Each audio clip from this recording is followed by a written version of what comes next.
Olá a todos, sejam bem-vindos. Chegamos ao oitavo signo da mandala, Escorpião, de ritmo fixo, o auge do outono no hemisfério norte e o auge da primavera aqui no hemisfério sul. Segundo signo de água, da tríade de água da mandala, né? A mim parece contraditório que a água, que normalmente flui, ser fixa. Se a gente pensar, qual seria a forma de a água ser fixa, né? Seria ela estar no estado sólido de gelo. Então, de cara, a gente é remetido para a imagem de um iceberg, que é que revela apenas 10% do que ele é. 90% está submerso. Escorpião é um pouco assim, né, gente? Ele revela muito pouco de si. É o signo mais misterioso da mandala, né? É importante a gente revisitar o vídeo de introdução que a gente falou, que quando a gente está falando de signos aqui, a gente não está falando de nativos de signo, a gente está falando do arquétipo, do tipo escorpiano. E então pode ser a pessoa que tem ascendente, a gente falou lá nesse vídeo, mas é importante a gente relembrar, pode ser a pessoa que tem o ascendente escorpião, a lua escorpião, vários planetas em escorpião, e também ter Plutão fortemente posicionado no mapa, daí são as pessoas plutonianas, né? Não, isso é forte no signo de escorpião, não porque escorpião seja melhor ou pior que outro signo, mas é porque a vida da pessoa plutoniana, ela se salienta, ela se sobressai porque ela é envolta, né, por situações dramáticas muitas vezes e pessoas, inclusive, que são conhecidas da humanidade, né, tem esse arquétipo plutoniano. Uma vez eu fui facilitar uma vivência de astrologia sistêmica numa cidade do interior do Rio Grande do Sul chamada Iraí, uma cidade curiosa porque ela tem o formato de um coração e realmente foi o afeto que eu recebi lá quando eu fui nessa cidade. E lá eram mais ou menos 6 mulheres nesse encontro que a gente estava fazendo. Nenhuma delas eram escorpianas, mas todas elas eram plutonianas. Então, porque tinham alguma coisa, né? Plutão fazia aspecto com algum planeta pessoal delas. Então, depois a gente formou, inclusive, um grupo de WhatsApp, porque o trabalho se ampliou pela região, inclusive em Santa Catarina, e o nome do grupo era Plutonianas. Então, isso mostra muito, de todos os signos é assim. Então, aqui a gente não está falando do nativo de escorpião. Então, isso você pode saber se você é uma pessoa plutoniana ou não, se você não é um nativo de escorpião, com a ajuda do seu astrólogo, ele vai saber identificar isso através do seu mapa, né? Então, o escorpiano, tipo escorpião, o plutoniano, a gente vai falar agora para aqui, escorpião e plutoniano, eles não vêm ao mundo a passeio, porque a pressão interior que ele recebe do cosmos é muito grande. Dependendo da matemática divina, o escorpião pode carregar consigo, desde o início da vida, um histórico de devastação, de violência, de perda, de tragédia. Pode, vejam bem, existe toda uma questão de destino envolvido e de matemática divina, mas é muito, muito normal isso acontecer com o arquétipo de escorpião. E se isso não aconteceu no início, né, e você é plutoniano, você é um escorpiano, é bem importante observar se há uma promessa disto acontecer durante a existência.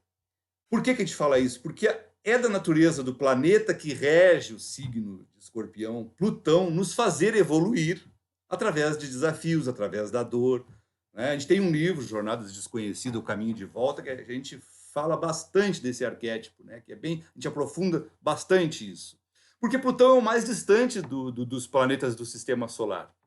Justamente por ele receber muito pouca luminosidade do Sol, ele é o mais inconsciente dos planetas, e isso reverbera, né, nos escorpianos, nos plutonianos. A boa notícia é que o regente mundano, o regente antigo, porque Plutão só foi descoberto em 1930, até 1930 quem regia Escorpião, e hoje continua regendo ainda, é o regente que a gente chama o regente mundano, é Marte. Isso faz também de Escorpião um guerreiro, né? Capaz de transcender, de superar os desafios da vida. A gente viu essa capacidade de ação lá em Ares, que rege, que Marte também rege. Então, o Escorpião, por sentir a vida neste nível tão intenso, tão profundo, eles são reservados, eles são os discretos, eles não mostram muito as suas motivações, justamente porque existe aí uma camada profunda, superior, né, de dor.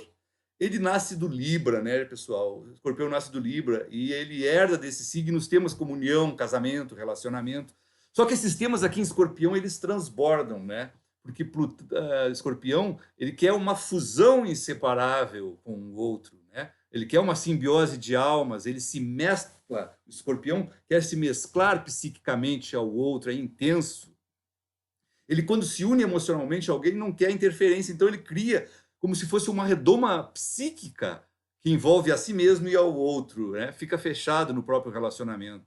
Então, o que acontece? O Escorpião acrescenta ao relacionamento que Libra ali construiu profundidade e emoção, porque ele é um signo de água. O problema é que, às vezes, essa profundidade e essa emoção se transforma numa abdução, né? Quem se relacionou com um escorpião ou com uma escorpiana sabe como é que funciona isso. Eles parecem puxar a gente para as grandes regiões inferiores de Plutão. Então, o Escorpião está entre a busca do outro, que é aquilo que ele aprendeu lá em Libra, e na busca de um sentido que ele vai aprender ali adiante com o Sagitário. Então, estudar ao Escorpião, quando ele vive o seu lado luz, é claro, né? Poder colaborar com o outro num sentido muito profundo de vida, de dar sentido à vida do outro, né? Escorpião, como a gente vai falar ali, pode ser um excelente terapeuta. E a gente falou lá no vídeo de Gêmeos, que Gêmeos e Escorpião são os dois signos mais mal compreendidos, e justamente por eles serem mal compreendidos, uma grande maneira de a gente entender o significado do signo é através da mitologia. E aqui, no caso, a mitologia de Escorpião é a morte de Órion, Orestes, Hércules e o seu oitavo trabalho, a Hidra de Lerna e aquele mito que eu mais considero importante, eu acho que é aí a identificação do Escorpião, que é o mito de Hades e de Plutão. E essa regência planetária de Plutão para com o Escorpião nos revela muito a respeito da questão da vocação do Escorpião para o poder, porque Plutão, que é o regente moderno, como a gente falou de Escorpião, na mitologia ele era o deus das grandes regiões inferiores, ou seja, o reino dos mortos, aquele local subterrâneo que era habitado pelos mortos. Então, tudo e todos eram obrigados a passar pelos seus rituais e julgamentos. Até o mais forte e poderoso, isso vale hoje também, porque a mitologia ela é eterna, né? O mais forte, o mais poderoso tem que se curvar diante da morte, diante de Plutão. O poder, então, de Escorpião, assim como Plutão, ele é silencioso, ele não aparece. E claro, ele pode ser usado para a luz e para a sombra, não é para menos que o Escorpião é um dos mais mal falados dos signos do zodíaco, junto com Gêmeos. Esse poder que o Escorpião tem, ele é cíclico e é muito intenso, porque ele vai desde ter o domínio da situação ou dominar outra pessoa, a ser jogado de cara no chão e estar subjugado, escravo a uma situação ou a uma pessoa. Ele oscila nessas duas situações, de dominar e ser dominado. E ver um Escorpião derrotado, subjugado, não é nada legal, pessoal, podem acreditar.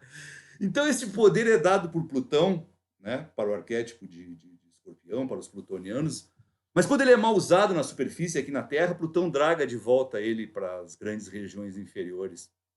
Então é normal a gente ver pessoas riquíssimas, pessoas poderosíssimas, perdendo tudo, sendo presas, líderes espirituais falcatruas, sendo desmascarados, isso tem acontecido muito, né? O que aconteceu ali? Eles receberam o poder, receberam o dom de Plutão e usaram para quê?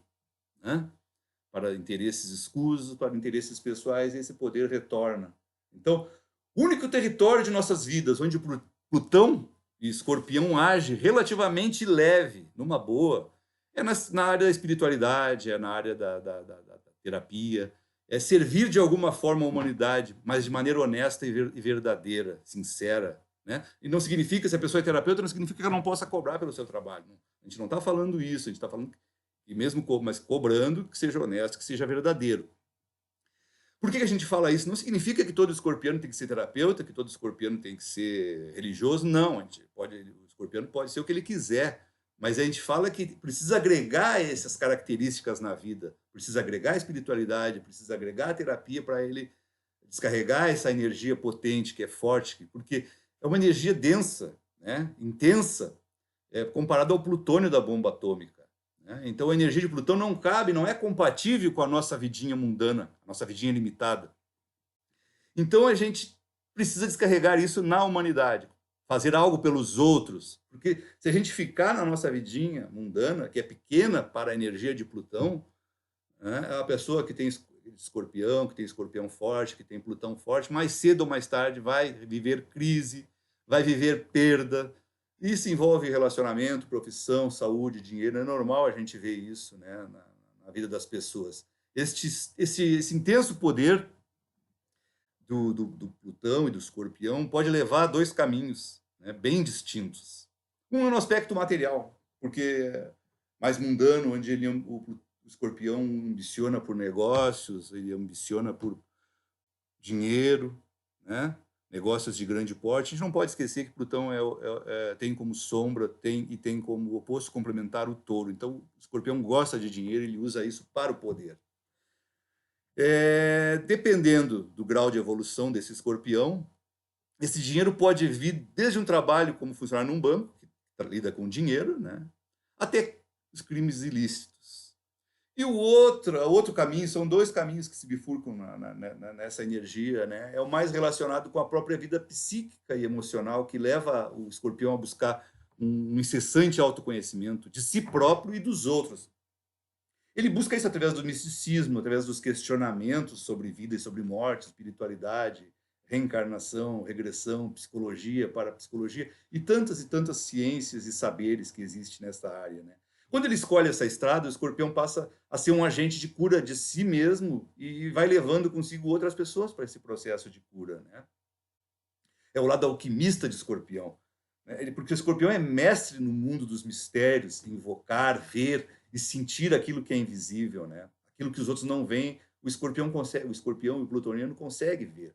Então ele manipula e direciona essas energias à sua conveniência e gosto. Então aí existe uma questão forte, importante no mito de escorpião, no arquétipo de escorpião e Plutão, né? Ele está numa fronteira, ele está num limiar constante e cíclico entre o mundo instintivo e a vida, né, o mundo instintivo, a vida mundana, normal que a gente vive aqui, né? E o reino espiritual, ele vive nesses dois universos, né? Ele vive num limiar entre a sociedade, os undergrounds, os guetos, entre a lei da sociedade, a contravenção e o crime, entre o bem e o mal. É um limiar que o escorpião vive, né? Entre a destruição e a construção, entre a cura e a doença. Porque escorpião é um signo que possui um grande arsenal psíquico, né? É um imenso conteúdo inconsciente. É considerado o signo mais forte, profundo e magnético da mandala, né? Profundamente, umbilicalmente, visceralmente identificado com a transformação. E escorpião, eu me atrevo a dizer que, na verdade, o que acontece no processo é a transmutação, na verdade. Porque a transmutação ela vem de dentro para fora, né? A transformação vem de fora para dentro. Então, Plutão, assim como Plutão tinha o seu capacete de invisibilidade, o escorpião também tem a visão de raio-x, a visão de águia. Então, o escorpião procura saber o que há além dos fatos, o que está atrás da superficialidade, né? Ele consegue penetrar o âmago do outro, né? A visão raio-x, justamente. Isso causa paixões e ressentimentos. E aí a paixão é outro tema escorpiano, né? Porque a paixão, a gente ouve e lê muitos memes a respeito do escorpião apaixonado. A paixão originalmente era uma palavra relacionada com sofrimento, com dor, né? Tanto que é a paixão de Cristo. Então aí a gente nos é remetido lá para a cultura da Índia. Eu tive na Índia antes da pandemia e até hoje os casamentos lá são arranjados, né? Quem escolhe o casamento é o pai e a mãe. E daí eles, a partir desse encontro, esse casal é submetido ao crivo do sacerdote, que é um astrólogo que vai avaliar se há compatibilidade. Por que é assim lá? Porque os pais acreditam que o filho está sujeito à paixão, justamente, né? O que é uma paixão, principalmente aqui no mundo ocidental? É um caldeirão borbulhante de projeções, né? Porque nós ocidentais não aprendemos a viver com os deuses num plano simbólico, a gente não tem costume de regularmente fazer uma meditação, fazer um ritual, nos relacionar com a divindade, com o divino, com o Criador, seja lá como você entenda isso, né? Então, o que a gente faz aqui? A gente usa o outro para receber as nossas projeções. Usamos um ser de carne e osso para reverenciar como divino, como sagrado, como perfeito, né? E aí vira paixão, a gente se apaixona, a gente fica enlouquecido, essa pessoa é perfeita, porque a gente está vendo coisas que não existem nessa pessoa, né? que vão além daquele ser de carne e osso. A gente está vendo, a gente está se relacionando, na verdade, com a alma daquela pessoa. Então, é isso o significado último a gente vê o belo, a gente vê o perfeito, a gente vê aquilo que a gente imagina, contos de fada, mas aí vai passando o tempo e aparece o lado humano dessa pessoa. E aí há o choque da decepção de algo que a gente mesmo criou. Por que a gente está falando isso? Porque o escorpião é a maior vítima da paixão, porque ele consegue, com a sua visão de águia, com a sua visão de raio-x, ele consegue ver o outro além, ele consegue ver as divindades do outro, ele consegue ver a alma do outro, ele consegue ver o sagrado, a perfeição do outro, né? E é por isso que ele se apaixona com mais facilidade e com mais intensidade que os outros. O escorpião é especialista em dois assuntos que são tabus na nossa cultura. Um deles é o sexo, né? A sexualidade para o escorpião é algo completo e forte. E pode levar o escorpião, dependendo do grau de evolução, a extremos. Desde a vida celibatária, né, a vida monástica, até a perversão, até a prostituição, até a manipulação sexual, até o estupro, até a violência. Existe, como a gente falou ali, esse limiar, essa fronteira, né? E quando a gente vê os memes de astrologia falando que escorpião e a escorpiana são os mais requisitados sexualmente, também tem a ver com a história da visão do raio-x, com a visão de águia, porque na hora do momento do ato sexual, o escorpião ou a escorpiana, ele consegue ir no âmago da outra pessoa, com o raio-x, com a sensibilidade, com a visão, e ele consegue entender perfeitamente aquilo que a pessoa espera dele, né? Sexualmente. Então, por isso que o escorpião é considerado, né, pelos memes, no topo do... Bom, e outro tema é a questão da morte, né? Os demais signos vivem como se fossem imortais, né? Não podem ouvir falar da morte. Este é um assunto, na verdade, morte é um assunto rejeitado pela maioria das pessoas. O escorpião mais evoluído, ele encara a morte como um rito de passagem para outros patamares da evolução. Ele tem familiaridade com o fim, ele desenvolve água, né? E ele sabe que que a vida tem um fim e ele entende então aquilo como um processo de evolução e desenvolve no escorpião a possibilidade de algo chamado fé. Então é normal a gente ver o escorpião envolvido ou vinculado com algum tipo de movimento, com algum tipo de relacionamento com a espiritualidade, com a religião. E vejam que não é só a morte no corpo físico que o escorpião age com naturalidade, ele age também com naturalidade com relação aos fins dos ciclos, que também não deixa de ser uma morte. Os finais são trabalhados internamente com mais entendimento para o escorpião evoluído, né? Porque ele tem uma sabedoria ancestral, ele tem um acesso a forças e conhecimentos no seu interior de tempos arcaicos e memoráveis, né? Que são chamados... O escorpião carrega arquivos acásticos muito profundos, muito grandes. Então ele sabe, aceita a vida e obedece aos ciclos, que tudo termina, tudo que inicia tem um fim. O escorpião tem essa facilidade de entender isso, né? Bom, outra questão é a regeneração. O escorpião é o signo que tem maior capacidade de resistência, de resiliência, de se reinventar depois de ter a vida devastada, porque ele já tem essa experiência, né? Desde o nascimento. Ele visita os infernos, ele rasteja, ele lambe o chão e volta inteiro, sem danos. Daí ele se recolhe para baixo da pedra, como o próprio animal escorpião, vai ao mais profundo dos profundos de si mesmo. E essa retração não tem a ver só com relação ao mundo exterior, tem a ver com uma necessidade de satisfazer a sua prioridade existencial de recolhimento. Ele tem essa necessidade instintiva. E aí, quando ninguém mais esperava, aparece, bem corado, bem cheio de vida, pronto para recomeçar. Porque por ter o regente Plutão, o deus da morte, dos renascimentos, Escorpião tem autoridade para atravessar ileso momentos em que pode, inclusive, estar entre a vida e a morte, né? Assim como a fênix, que é um dos símbolos de Escorpião, quando todos julgam que ele está acabado, como por alquimia, ele aparece melhor e refeito. E falando em símbolo, Escorpião é o signo que mais tem simbologias, né? E cada símbolo desse representa fases de evolução em que se encontra a alma do escorpiano, né? Em qual etapa evolutiva está o escorpiano? Com qual símbolo que ele se identifica? Com qual símbolo ele se inspira, né?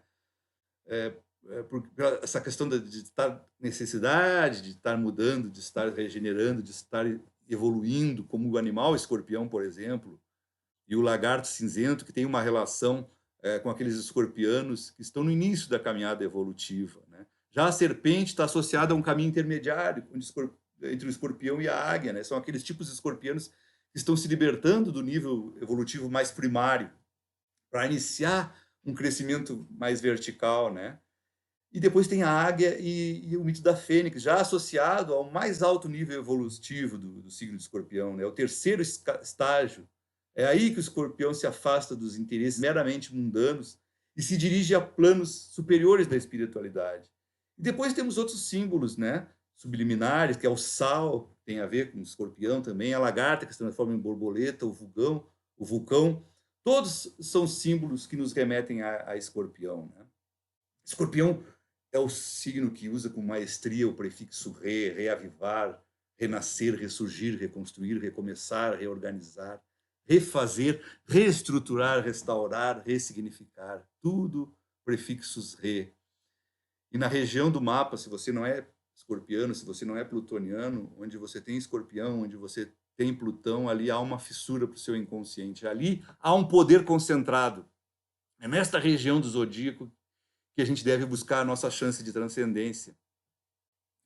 E isso nem sempre é fácil, é sempre um jogo arriscado, né? De vida ou morte, onde a gente precisa deixar a pele velha no meio do caminho, né? A pele velha precisa ser sacrificada. Mas é evidente que o mito das fênix nos ensina que das cinzas ressurgirá a fênix, né? E vai nos lançar a voos e altura inimagináveis. Bom, a questão do nativo de escorpião, do plutoniano, né? A gente vê na história, pessoas que não necessariamente são de escorpião, mas que transformaram a sua vida em algo maior do que eles mesmos, né? A gente tem como exemplo Frida Kahlo, Van Gogh, Aleijadinho, não eram escorpianos, eram pessoas plutonianas que transformaram a sua dor em arte. E o nativo que a gente escolheu para representar o signo de escorpião, transformou a sua dor em salvação do outro. E esse nativo é bem pertinente para o momento da história que a gente está vivendo no Brasil, em que a fome e a extrema pobreza voltou com muita força a rondar milhares de famílias. Com certeza foi esse nativo que inspirou a campanha atual que está rolando na internet, né? Tem gente com fome e dá de comer. Ele é o Betinho, né? O irmão do Enfio na música O Bêbado e Equilibrista. Herbert José de Souza, que foi um sociólogo brasileiro e ativista dos direitos humanos, que nasceu em 1935. Quando ele nasceu, ele herdou da mãe a hemofilia. Era irmão do Enfio, cartunista, e do músico Chico Buarque, que também eram hemofílicos, né? Desde a infância, Betinho sofreu com problemas de saúde, além da hemofilia, a tuberculose, né? Promoveram várias limitações na vida dele. Mas com esse fiapo de vida que ele recebeu do destino, ele deixou para a humanidade uma vida imensa. E ele foi criado em ambientes inusitados, bem plutonianos, bem escorpianos, né? Ele morou em penitenciária e na funerária onde o pai trabalhava. Mas teve na sua formação grande influência dos padres dominicanos. De 71 a 79, ele teve que sair do Brasil para fugir das perseguições à ditadura militar, né? Em função dos seus trabalhos de cunho social. Em 86, né, ele descobriu ter contraído o vírus do HIV em função de todas as transfusões de sangue a que ele era obrigado a se submeter, né? Então, mais uma doença grave para somar a tantas outras que ele já tinha, né? Betinho desenvolveu muitos e muitos trabalhos sociais de direitos humanos e de cidadania, mas o que eu destaco aqui é o trabalho que eu participei, inclusive, né, quando eu era funcionário do Banco do Brasil, né, de ação da cidadania contra a fome, a miséria e a vida, o conhecido Fome Zero, que mesmo sem a ajuda do governo arrecadava distribuir alimentos e mantimentos para a população carente e excluída. Ele transformou a sua fragilidade física em grandeza de humildade. Ele buscou e lutou pela vida de forma intensa, pela sua vida, que era frágil, e pela vida dos outros, também que estavam em risco. E mesmo com todos os problemas de saúde, Betinho não deixou de ser ativo até o final da sua vida. Ele usou o seu poder escorpiano na intenção do mundo, né? até falecer em 1997.